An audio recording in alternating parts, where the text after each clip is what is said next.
Hello everybody, welcome back once again to the Divinity walkthrough. What are we doing here? Okay, so we're back in Sicile. I wanted to do a little tweaking with Medora's skills here. So, this is kind of an interesting thing here. You can actually unlearn some of your abilities. And I'm going to get rid of some of her, the ones that are more related to like the melee or the ones that require a melee weapon. I later on I got rid of battering ram, or sorry, whirlwind as well. And then I actually think I relearned battering ram.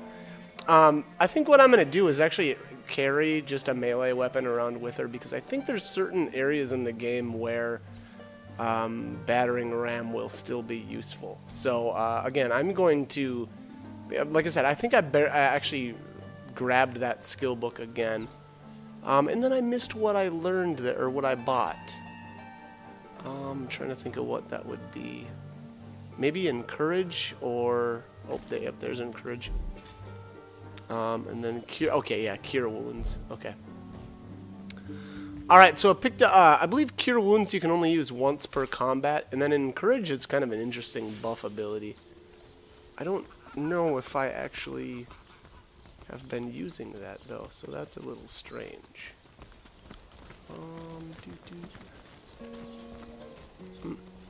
Yeah, I don't think I have actually, now that I think about it. Huh. Okay. I guess I need to put that on my bar so that I remember to actually use it. And then it looks like we're going to head to the witchcraft spellbook seller person. I know I ended up buying Oath of Desecration. I love that ability. It is so good. It lasts 3 turns and increases your damage by something like 40%. And then obviously Rapture as well. I wanted to have, literally I want to have every single character of mine with the ability to charm things. So I've always wanted to try it out. So this is the walkthrough that we're going to do it. Rapture is actually an adept ability though, so you have to have at least 2 points into witchcraft. So let's put that other point in there. We'll learn Rapture, very nice. And then yep, like I said, I got Oath of Desecration in there as well. The rest of the like novice abilities for witchcraft, I'm not that wild about. Vampiric Touch is okay though. It heals you and deals damage to an enemy, so that actually is a pretty good ability too. I shouldn't downplay that, and it's reusable in combat if I remember correctly. Unlike Cure Wounds, where Cure Wounds is I think a one-time use per combat. So yeah, I mean you're not going to get a whole lot out of that, but like I said, there weren't very many novice skills that I was still going to be able to use in the Man-at-Arms tree for Medora. Because again, I swapped her over to using wands too. So, again, like the melee, what is the melee damage one? Like offensive stance, I think it is. There's offensive stance, I think there's defensive stance. And all those require a melee weapon. Same with battering ram, but, that will be kind of the one exception to the rule where I expect I'm going to keep that because of its kind of like utility outside of combat instead. Yeah, and I don't think it's really worthwhile to to equip a weapon or go to like a melee weapon in combat and then just to use battering ram and then re-equip the wands. It's just not worth it. It would cost too much AP to be swapping weapons like that in combat. And then the other one, Crushing Fist, though, is still usable even if you don't have a melee weapon. So I'm going to keep that. The damage, I don't believe, will be all that great on it, but I just wanted to keep it for the knockdown in case there were maybe some clutch instances where I felt like I needed to try to knock something down. So that's the plan anyway, and that's kind of how Medora is set up now. So pretty major tweaks from the way I had it, and it is interesting that you can, unlearn skills that you've learned to make room for different ones, because you can only have so many, depending on your rank. So like the higher you get in witchcraft, so like say you've got a witchcraft 5, that's the maximum. And I don't remember how many novice skills you get and how many adepts, but I know you get 2 master skills at 5. It's probably something like 7 novice skills. You could probably learn almost every single one of the lower level skills. But again, for me, most of that stuff isn't going to be useful. Okay, so we've got a dead dragon here and a diamond. Very nice. I don't remember how much that's actually worth. I feel like it wasn't that much. And then I don't remember also if they can be used for crafting or not. I'll have to check back into that again. Bluegill mushrooms, okay.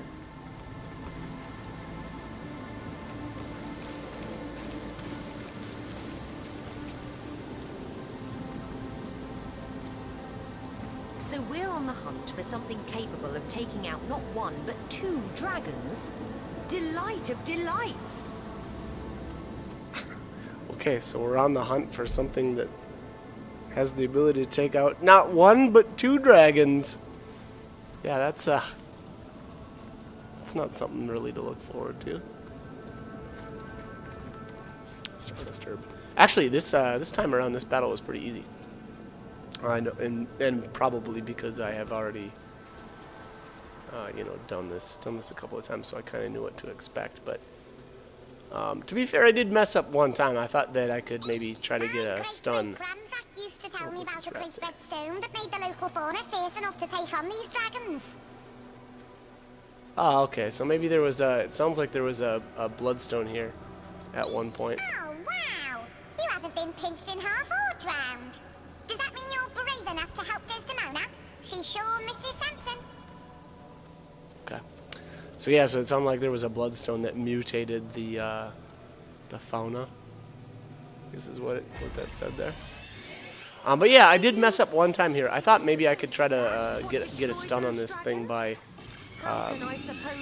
using my electric based weapon on the water, but that wasn't the case. I think it must be because it's so tall or something. It's not actually considered to be in the water, or maybe it was literally just standing in just the right spot to avoid it. I don't know, but unfortunately, I wasn't able to get it stunned.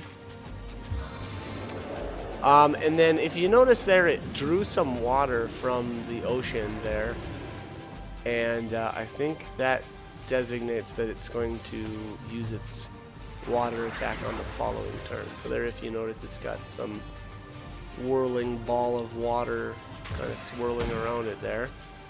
And again, I'm pretty sure that means that the following turn it'll be able to use its water attack, which is pretty brutal. So I really, I'm trying to think if this hit everybody or not, but it would have been a really good idea to not have everybody bunched up like this. And then, on the same token, it would have been better to not start out the battle like this. I should have split up the group and moved my characters to where I wanted them and spread them out a bit to avoid the AoE abilities. But I got a couple of charms to land on these little guys, and that'll help out a little bit. These things are, they're kind of mean. Look at that. That's took off a quarter of my health in 2 shots. So, and then on top of that, they'll help you beat down the source nightmare. So, okay. Yeah, this thing looks like a part spider, part crab type thing. So I don't know. It looks pretty cool to me. I think its shell is. Oh my god. So I think that was the water attack. So that half shot. Well, I guess that only half shot the skeleton. So I guess it's not a big deal. They're expendable. Oh, I'm healing. Stop. Yep, I'm using, so those are both water wands. Let's see if we got, okay, so here's a fire. And this is the reason why I try to carry it around more wands than I need, is for that exact reason. So let's have a look-see. Oh, so there's a water. There's an air. Yeah, that one's really weak. That's a really garbage wand, that air wand that I just equipped, but It's better than healing it, so... Yeah, 15 damage for that second wand. Ugh. So gross. Okay. Looks like we're good, though, I think, on everybody else. I could have... Probably could have let the summons do a little more work on this battle, but I just didn't. I didn't bother. Well, no, I take it back. So I didn't summon my spiders. Obviously I summoned a skeleton here. And I don't think so. I never learned that ability. So I think that skeleton summon is due to a piece of gear that I have.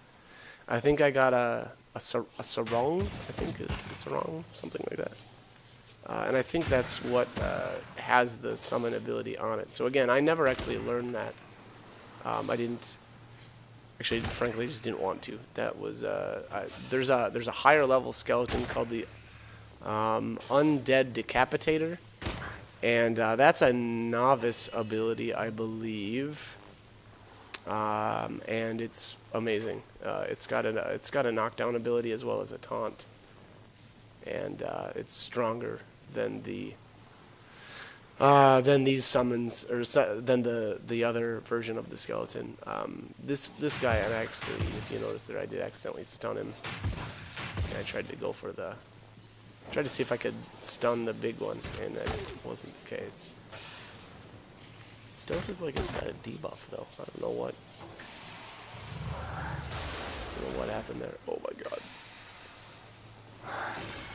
Oh, and then he summoned another little annoying spider. I don't think you get... Oh, crawling infestation. Oh, that doesn't sound good. Oh, wow. That's brutal. And there goes morale. Alright, let's get something else charmed here. There we go. Love that ability. Love it. Can't say how much I love it enough. There just aren't words. I have no words. Ow. Yeah, what is that debuff above his head? I don't think that's curse. It's a little weird red looking debuff. I don't know. Maybe it was curse? I don't know. I keep seeing that curse failed. So somebody must have a curse wand. Alright, let's get morale back up on her feet. And get a heal going too. Very nice. Although, to be fair, that Source Nightmare just wrecks, so if she gets targeted again, she'll probably get toasted. But alright, so the Nightmare is back to drawing water. Getting ready to mess us up. Water one, I can just unequip that. There we go. So at least that way I can still attack. And it actually only cost me 3 AP now. I don't have the fourth...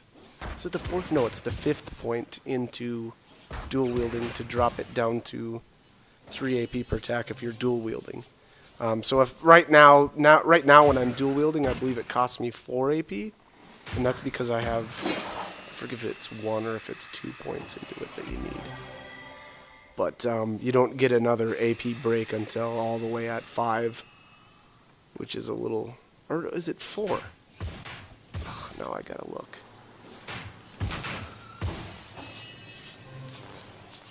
Oh, and you know what? Now I'm... 5 definitely reduces it to 3. 5 points in dual wielding, that is. I just don't know if you actually need to be at 5 or if you can get to 4 and you'll be okay. I kind of feel like it actually might be 4. The 7 grant abundance. And all my characters are all maxed out, so now I'm not going to be able to tell. All my characters are now at 5, so... yeah. My bad. I guess I could load an old game or something and figure that out. Yeah, because I could have swore it was all the way at 5.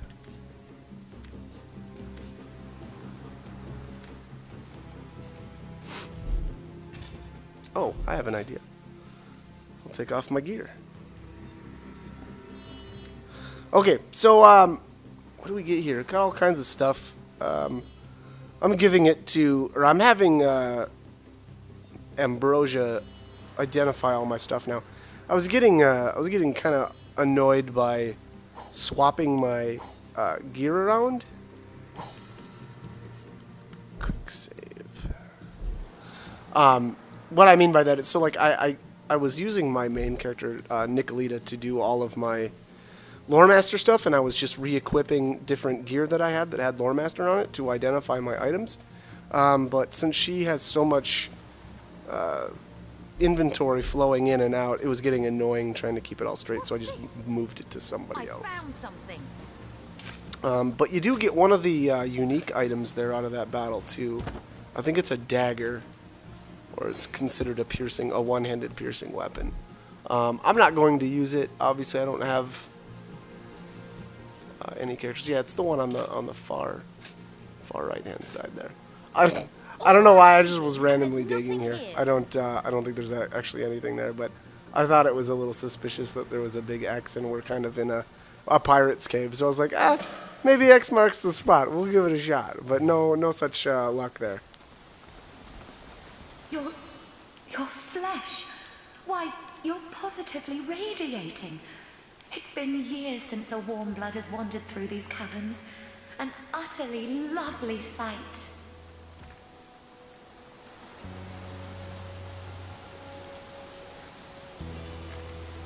I know not. I know so little.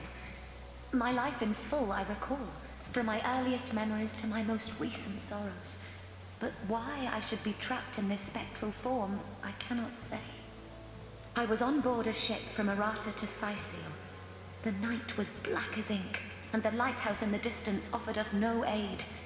The ship's hull soon met the cragged shallows, and we were all of us lost.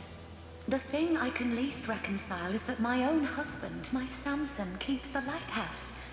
What could have become of him that night? My mind races with the possibilities. Gossipers, they nearly ruined me.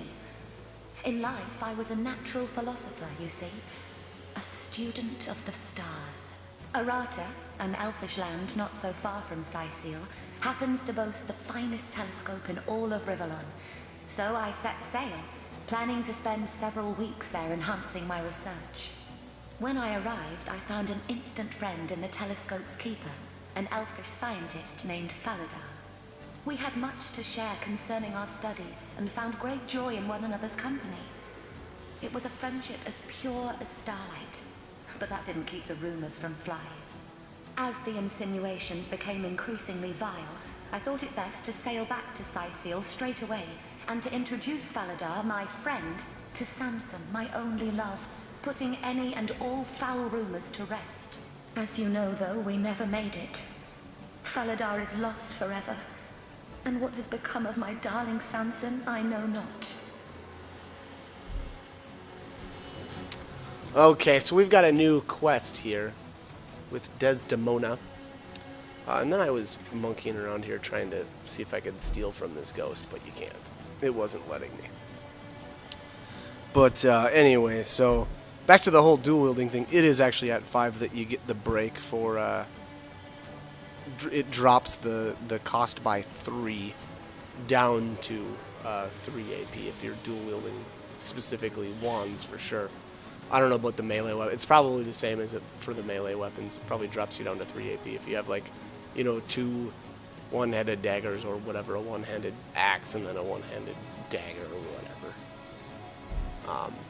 So yeah, all the way to 5, unfortunately, which actually isn't that bad. You can get to 4, and then there's belts, I know for sure, that will give you +1 to your dual wielding. So if you don't want to put those final 5 points into dual wielding, you actually don't need to. So it's kind of a cheap way of getting to 5 really easy. And then if you go to 6, the AP the AP isn't affected at all, but it increases your damage dealt by 5%. So, I don't know. It's a pretty steep price to pay for 5% damage, especially being that you know, you can put your points into like 1 point into one to get you 10%. So, you get more bang for your buck, unless you're already maxed out on wands. So. Back so soon. So we'll save that for later, I suppose, if I ever do decide to do that. But all right, so like I said, there's a quest here with Desdemona. We'll have to visit the lighthouse. You may have actually already done that, depending on what way you've decided to go about the game. You don't actually need to follow the order that I've been going at all. You can really go almost anywhere with, I guess, knowing a few of the tips and tricks to the game, specifically invising or walking shadows, or however you want to do it. But yeah, you can do some pretty cool stuff and get to some different areas extremely early, or much more early than you normally probably would. But all right, so what are we doing here? We're going somewhere.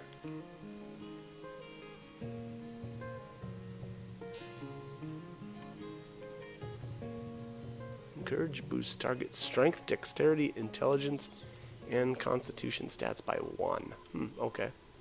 And it looks like it lasts for 3 turns.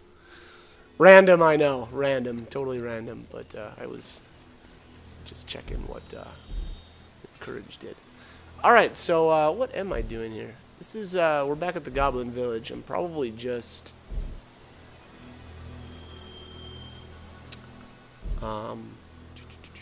probably just visiting the vendors here.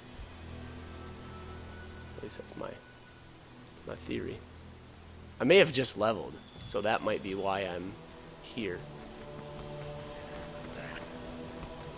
Did someone leave an oven door open?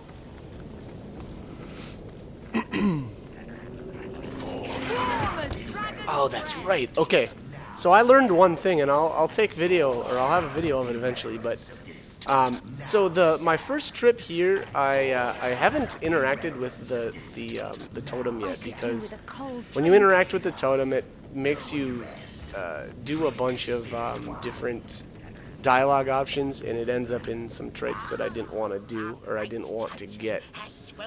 Because again, unfortunately, I think it was just an error when they programmed the game. One of the options, I feel like, was supposed to give a different outcome, but it didn't, and I don't remember which one that was right off the top of my head. But anyways, long story short, I haven't initiated that conversation with the totem itself yet, but I did go down and talk to the shaman.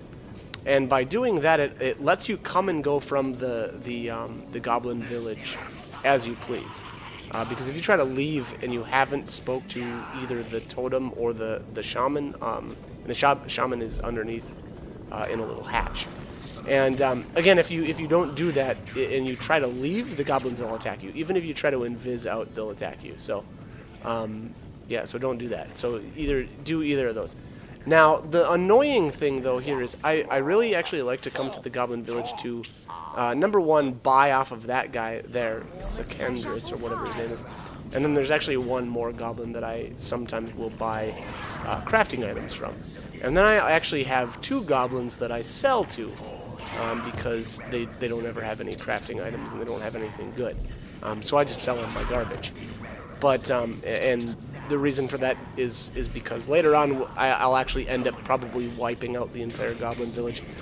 And anything that you sold to them, they'll drop on the ground, so you can pick it back up and resell it. So it's kind of this way to, like, multiply your wealth, and it gets really crazy. But anyways, one of the things that you do is if you speak with the shaman and then you just leave, he'll keep telling the goblins to go to the totem and, you know, dance and die or whatever he does. And that gets a little annoying because you'll have to wait for them. So what I did actually was go down and just kill the shaman.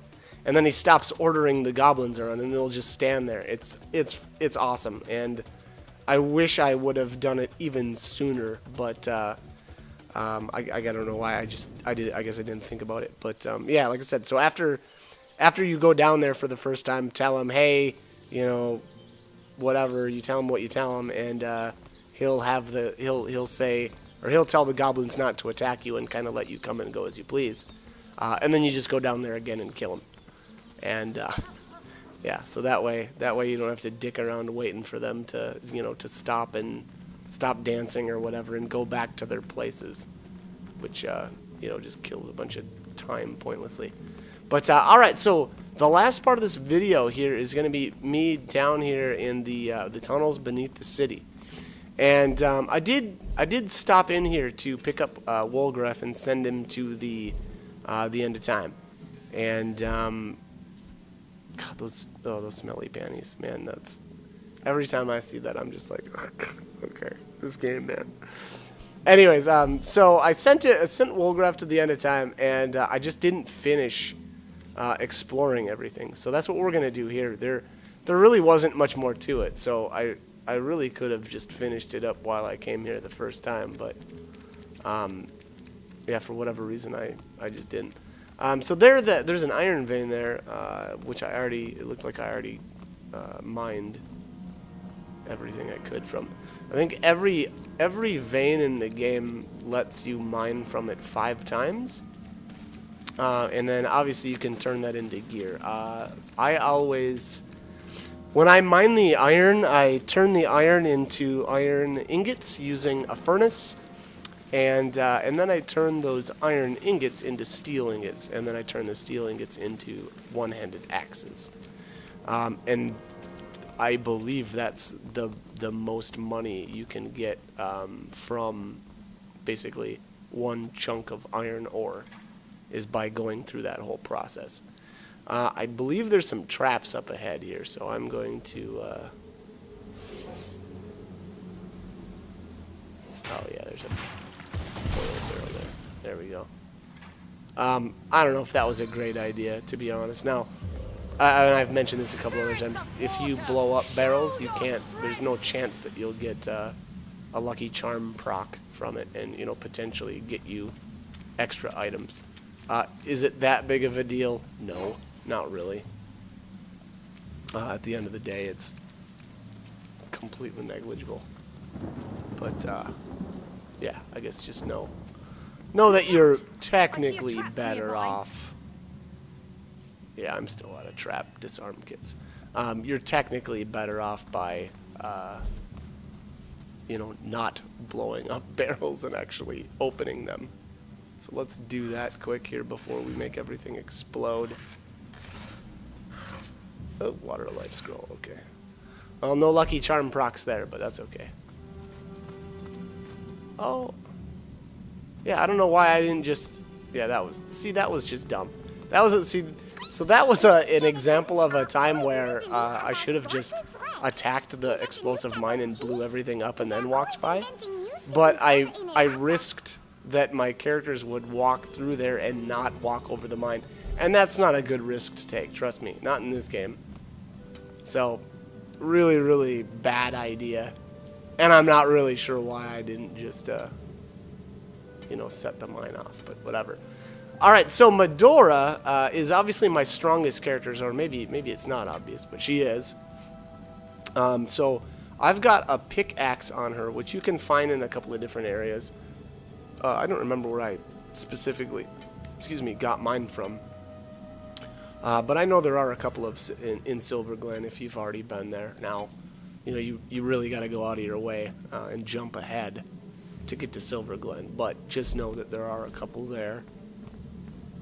And then I think you can find them just randomly off of merchants too. So it shouldn't be too difficult to get a hold of one. Well, there's some lockpicks, a blackjack, and then what was that? A green, I don't know, piece of junk. And here's the final prize, another chest with, it had a purple bow in there. That would have been nice if I would have had an archer, huh? And then I just teleport back. But alright, I'm out of time, so hope the guide was helpful, and hope you join me for more videos. Thanks for watching.